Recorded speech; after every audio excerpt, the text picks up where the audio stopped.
Hello साथियों, जैसा कि आप लोगों को पता है कि 8 जून की सेकेंड शिफ्ट का जो पेपर है वह हो चुका है। तो साथियों, मैं यहाँ आप लोगों के लिए 8 जून की सेकेंड शिफ्ट का पूरा सॉल्यूशन लेके आया हूँ। ये आंसर की आपके लिए बहुत सटीक आंसर की होने वाली है, तो कृपया वीडियो को अंत तक देखते रहें और आप ये देखते रहें कि आप कितने क्वेश्चन सही कर रहे हैं। साथियों, तो चलिए, आज की परीक्षा में पहला प्रश्न हमारा क्या आया था। प्रश्न थोड़े इधर उधर हो सकते हैं, लेकिन आपको आंसर बिल्कुल सटीक मिलने वाला है। क्या है? निम्नलिखित में से ईदगाह किसके द्वारा लिखी गई है? ये जो ईदगाह रचना है, ये रचना किसकी है? तो किसकी? प्रेमचंद जी की है, आपको याद रखना है। अगला क्या है? प्रश्न नंबर 20। अरे वाह, आपका आगमन तो आकस्मिक है। रिक्त स्थान विराम चिन्ह का, इसमें किस विराम चिन्ह का प्रयोग होगा? देखो, अरे वाह तो क्या विस्मयादि हो गया, तो विस्मयादि बोधक का प्रयोग होगा। अगला क्या है? 21। निम्नलिखित में से कौन सी कविता रामधारी सिंह दिनकर जी की है? इनमें से कौन सी कविता रामधारी सिंह दिनकर जी की है? 21 का आंसर आपको बताना है। तो 21 का क्या है? वी, जवानी का झंडा। जवानी का झंडा ये रामधारी सिंह दिनकर जी की है, ठीक है। और ये यामा अतीत के चलचित्र दोनों महादेव वर्मा की हैं। अगला क्या है? 22। कोयले की दलाली में मुंह काला का सही अर्थ है। कोयले की दलाली में मुंह काला, इसका अर्थ क्या हो जाएगा? बुरी संगत का परिणाम हमेशा बुरा होता है। अगर आप इन प्रश्नों का बिल्कुल सटीक आंसर लगा के आए हैं तो आप ये समझिए आप वर्दी पाने के बहुत ही नज़दीक हैं। अगला क्या है? 23। गुल ए नगमा किसकी रचना है? जो गुल ए नगमा है ये किसकी रचना है? तो किसकी है? फिराक गोरखपुरी जी की है। फिराक गोरखपुरी जी की ये रचना होने वाली है। अगला क्या है? 24। निम्नलिखित में से बेलगा से गंगा किसके द्वारा लिखी गई है? ये जो रचना है ये यूपीएसआई में भी पूछी गई थी और इसमें भी आ गई है। तो 24 का आंसर क्या जाएगा? ए, राहुल शंकरपाण्य, आपको याद रखना है। चलिए, अगला क्या है? 25 नंबर। क्या पूछा गया था आज? नीचे दिए गए युग्मों का गलत लिंग परिवर्तन पहचानिए। गलत लिंग परिवर्तन पहचानना है। तो 25 का देखो, गुणवान का बुद्धमती, यही हो जाएगा सही आंसर, यही सही नहीं है। अगला क्या है? 26। लुटिया शब्द का बहुवचन क्या है? जो लुटिया शब्द है इसका बहुवचन क्या? लुटियाँ हो जाएगा। ऑप्शन नंबर बी अगर आप टिक करके आए हैं तो आप बहुत ही अच्छे प्रश्न करके आए हैं। अगला क्या है? 27। किसी पद उपवाक्य आदि की विशेषता दिखाने के लिए शब्द के नीचे रेखा खींचते हैं, उसे क्या कहते हैं? बताइए। जो रेखा नहीं खींचते हैं नीचे, उसे क्या कहते हैं? अधोरेखा कहते हैं। क्या? अधोरेखा कहते हैं। 27 का ए राइट आंसर हो जाएगा। अगला क्या है? 28। निम्न में से डैश सन 1965 में साहित्य अकादमी पुरस्कार विजेता डॉक्टर नगेंद्र की है कौन सी रचना? बताइए। 28 का आंसर करेगा वी, रस सिद्धांत। अगला क्या है? 29। शब्द गगनचुंबी में प्रयुक्त समास है। शब्द गगनचुंबी में कौन सा समास है? तो 29 का आंसर क्या हो जाएगा साथियों? बी हो जाएगा। क्या? वी, तत्पुरुष समास। और अगला क्या है? प्रश्न नंबर हमारा 30 क्या कह रहा है? निंदा का विलोम क्या हो जाएगा? जो निंदा है इसका विलोम क्या हो जाएगा? 30 का आंसर क्या हो जाएगा? डी, क्या? स्तुति हो जाएगा। अगला क्या है? 31। रसगुल्ले में मिठास अधिक है। रसगुल्ले में मिठास अधिक है, रेखांकित शब्द का विशेषण बताइए। मिठास में कौन सा विशेषण है? 31 का बताओ तो कौन सा है? मीठा, मतलब मिठास का मीठा होना। Option number A. अगला क्या है? हर्षचरित किसकी रचना है? हर्षचरित किसकी रचना है? 32 का आंसर बताना है। क्या हो जाएगा? सी, बाणभट्ट जी की है। अगला क्या है? 33। गेहूं के साथ घुन भी पिसता है, लोकोक्ति का अर्थ बताइए।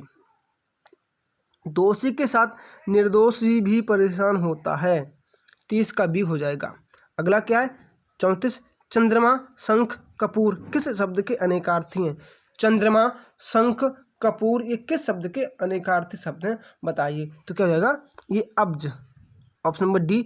अगर आप टिक करके आए हैं तो आप ये बहुत अच्छे प्रकार के प्रश्न करके आए हैं। तो चलिए, इसके बाद अगला प्रश्न हमारा क्या कह रहा है? 58 क्या आ रहा है? निम्नलिखित में से कौन सी एक प्रसिद्ध गणितीय ग्रंथि है जिसकी रचना 12वीं शताब्दी के भास्कराचार्य के ने की थी? बताइए। तो 58 का आंसर करेगा डी, लीलावती। अगला क्या है? 59। वारली चित्रकला भैया महाराष्ट्र की।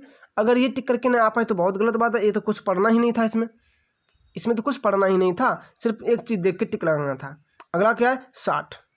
गगनयान मिशन किसके द्वारा विकसित किया गया, बताइए। गगनयान बहुत सरल है, अगर ये नहीं बता पाया तो भैया बहुत खराब बात है, हमारे इसरो ने किया है। अगला क्या है 61, भारतीय संविधान के अनुसार राज्यपाल नियुक्त होने के लिए न्यूनतम आयु, भैया बहुत सरल पेपर है, 61 का आंसर आपको सी टिक कर देना होगा, बहुत सरल पेपर आया हुआ है। अगला क्या है 62, भारत का सबसे पश्चिमी देशांतर लगभग कितना है। ये थोड़ा सा टफ, लेकिन नहीं इतना भी टफ नहीं कि आप इसे सही टिक ना कर सकें। अगला क्या है 63, उत्तर प्रदेश की शुरू की गई इस समर्थ पोर्टल योजना का उद्देश्य क्या है। तो 63 का आंसर क्या होगा वी, उच्च शिक्षा में डिजिटीकरण करने को बढ़ावा देना, option number B right answer हो जाएगा।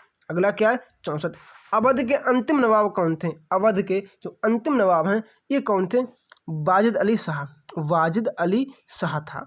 चलिए 65 क्या कह रहा है आज का, निम्नलिखित में से किसे 2026 में उत्तर प्रदेश रामसर साइट के रूप में नया जोड़ा गया।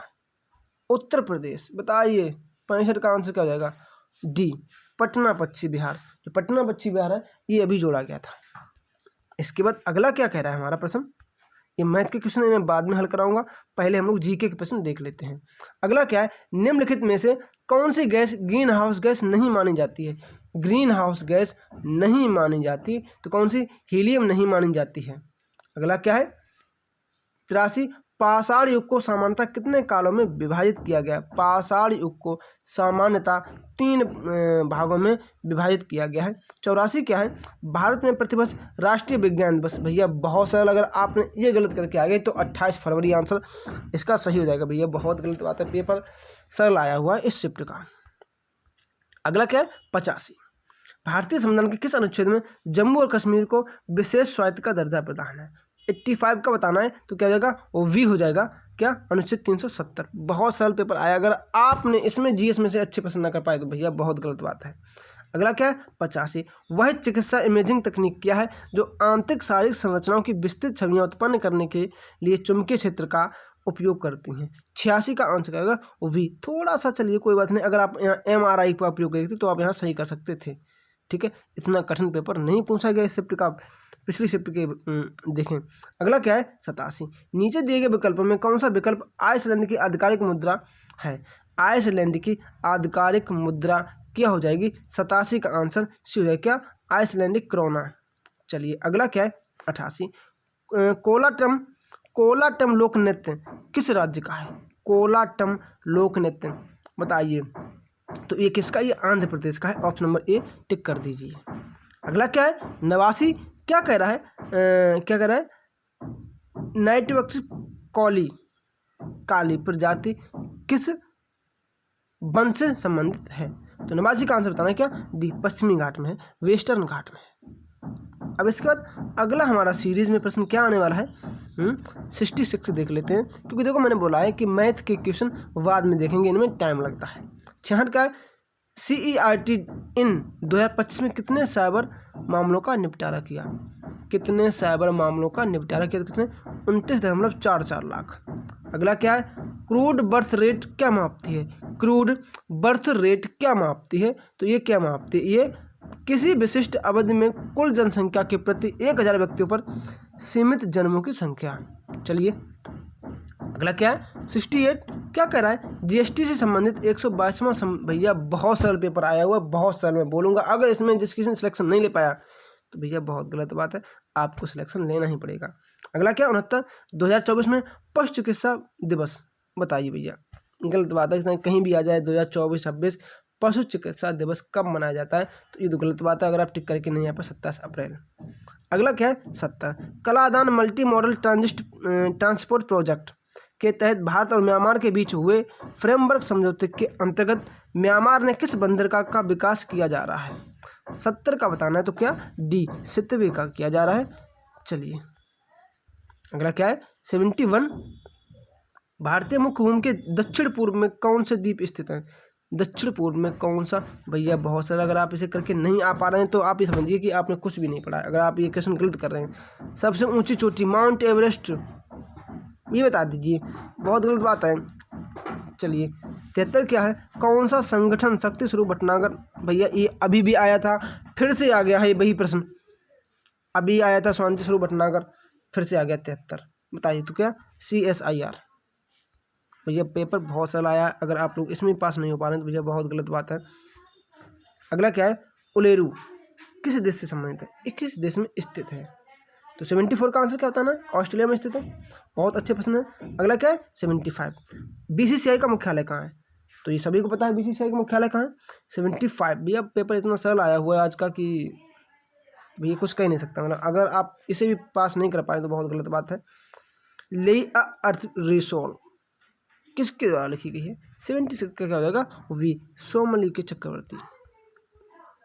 एक दो क्वेश्चन ही हैं जो कठिन आए, बाद बाकी सभी प्रश्न सरल आए हैं। क्या है, किस राज्य ने 14 अप्रैल 2026 को भारत की पहली क्वांटम परीक्षण सुविधा का उद्घाटन किया, जिसमें क्वांटम प्रौद्योगिकी रूप में केंद्र स्थापित होगा, 77 का आंसर क्या होगा, वी गुजरात। 78 क्या है, भारत के किस कर ने अनेक प्रत्यक्ष करों का जीएसटी होगा, 78 का ए बिना देखे मार दो। यह पेपर सरल आया हुआ था। अगला क्या है, कौन सा कृषि उत्पादक पीली क्रांति तो तिलहन हो जाएगी, 79 का आंसर आपको बी लगाना पड़ेगा। 80 क्या है, मंथन पुरस्कार किस वर्ष शुरू किया गया था, तो मंथन पुरस्कार ये 2004 में शुरू किया गया था। अगला क्या है, 81 राष्ट्रों की धन की प्रकृति और कारणों की जांच किसने लिखी, बताइए 81 का आंसर क्या जाएगा, 81 का आंसर वी हो जाएगा, एडम स्मिथ। भैया ये प्रश्न, भैया ये पेपर जो है बहुत सरल आया हुआ था। अगर आप इसमें भी थोड़ी गलती कर रहे हैं तो आप ये समझिए आप बहुत बड़ी गलतियाँ कर रहे हैं, आपने कुछ भी नहीं पढ़ा। अगर आप इसमें नंबर नहीं ला पा रहे हैं तो जीवित चीज़ों का अध्ययन क्या कहलाता है, जीवित जीवों का अध्ययन जीव विज्ञान कहलाता है। जो मुश्किल से प्राप्त हो उसे क्या कहते हैं, उसे दुर्लभ कहते हैं। 52 का आपको बी टिक कर देना है। अगला क्या है, 53 क्या कह रहा है, भैया जो आपने गद्यांश पढ़ लिया होगा तो आप इसका आंसर तो दे ही सकते हैं। चलिए लेकिन कुछ प्रश्न मैं बता देता हूँ आपको। क्या है, आईसीसी T20 विश्व कप 2026 किस देश ने जीता, तो 56 का आंसर क्या बताना है, डी भारत ने जीता है, आपको पता होना चाहिए। अगला क्या है, ISSF विश्व कप 2026 में 10 मीटर एयर पिस्टल मिश्रित टीम स्पर्धा में स्वर्ण पदक किसने जीता है, आपको पता होना चाहिए। बहुत बार मैंने बताया, क्या, पलक गुलिया और मुकेश नीलावली, बहुत बार बताया, चिल्ला के बताया कि ये प्रश्न आएगा, प्रश्न आ भी गया। अगला क्या है, इसके बाद अगला क्या है, 90 गिफ्ट सिटी का पहला अंतर्राष्ट्रीय वित्तीय सेवा केंद्र किस शहर में स्थित है, 90 का आंसर क्या, 90 का बी हो जाएगा, गांधीनगर में है। अगला क्या, 91 उत्तर प्रदेश का कौन सा शहर काली मिट्टी के बर्तनों के लिए जाना जाता है, काली मिट्टी के बर्तनों के लिए कौन, निजामाबाद जाना जाता है, ऑप्शन नंबर ए टिक कर देना है आपको। अगला क्या है, 92 क्या कह रहा है, अंतर्राष्ट्रीय परमाणु ऊर्जा एजेंसी का मुख्यालय कहाँ है, बताइए भैया। 92 का आंसर क्या होगा, सी वियना में है। 94 क्या है, वह पुर्तगाली खोजकर्ता नाविक कौन था जो, भैया बता दीजिए, तो इसमें मैं क्या बताऊँ, बताइए, ऐसे बता दूँगा आंसर क्या। अब आप ये बताइए कि आपने इन सभी प्रश्नों में से कितने प्रश्न सही किए। अगर आपने इन सभी प्रश्नों में से अगर आपके 2-4 गलत हैं तो सही है, अगर आपके 20 गलत हैं तो बहुत गलत बात है। यहाँ पर आपके ज़्यादा 5 ही प्रश्न गलत होने चाहिए, वैसे होने भी नहीं चाहिए क्योंकि पेपर बहुत सरल आया हुआ है, इसलिए इस शिफ्ट का पेपर फर्स्ट शिफ्ट की अपेक्षा बहुत सरल है, बहुत ही अधिक मात्रा में सरल है। तो मैं आपसे चाहता हूँ कि आप ये सभी प्रश्न बहुत अच्छे ढंग से रिपीट कर लें। मैं आगे आने वाले शिफ्टों में पेपर हो सकता है इससे भी आगे सरल आए, तो आप पढ़ते रहें, वीडियो को लाइक, चैनल को सब्सक्राइब जरूर करते रहें। तो चलिए मिलते हैं कल सुबह की फर्स्ट शिफ्ट के आंसर की के साथ, तब तक के लिए जय श्री राम, राधे राधे।